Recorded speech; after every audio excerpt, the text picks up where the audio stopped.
విశ్వాస జీవితంలో మనం దేని మీద ఫోకస్ చేయాలో దాని మీద ఫోకస్ చేయాలండి. చాలాసార్లు మనం we focus on the things that we are not suppose to focus. ఏవి ఆలోచించకూడదో వాటి గురించి ఆలోచిస్తున్నాం, వేటిని చూడకూడదో వాటిని చూస్తుంటాం. నువ్వు ఏం చేయాలి, నిన్నెందుకు పుట్టించాడు దేవుడు?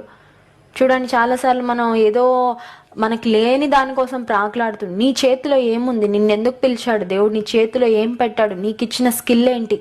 నీకు ఇచ్చిన సమయం ఏంటి? నీకు ఇచ్చిన ఆపర్చునిటీస్ ఏంటి? వాటిని వినియోగించు. నేను వాళ్ళ అయిపోవాలి, అక్కడికి వెళ్ళిపోవాలి, ఆ స్థానంకి వెళ్ళిపోవాలి, అలా చేయాలి, ఇలా చేయాలని ఏవో అందని ద్రాక్ష పళ్ళ కోసం ఎందుకు నీ ఆరాటం? ఎందుకు తాపత్రయం? నువ్వు నమ్మకంగా దేవునిలో ఉంటే నమ్మకమైన వానికి దీవెనలు మెండుగా కలుగు. నిన్ను ఎప్పుడు ఎక్కడ పెట్టాలో దేవునికి తెలుసు. He knows when to lift you up, he knows when to exalt you, he knows wear to keep you. నిన్ను ఎక్కడ పెడితే ఆయనకు మహిమ ఆయనకు తెలుసు, నిన్ను ఎక్కడ పెట్టాలో ఆయనకు తెలుసు, నిన్ను ఎలా నడిపించాలో ఆయనకు తెలుసు.